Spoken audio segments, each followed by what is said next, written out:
Şurada tam.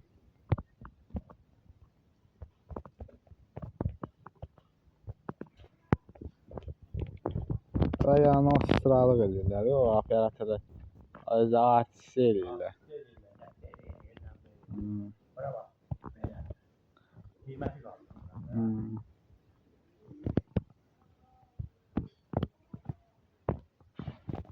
Ona öyle kapımızda seçiyoruz. Bir aparat aldık. Geleceği vurmanın bazıları. Elimizde sənətli oldu.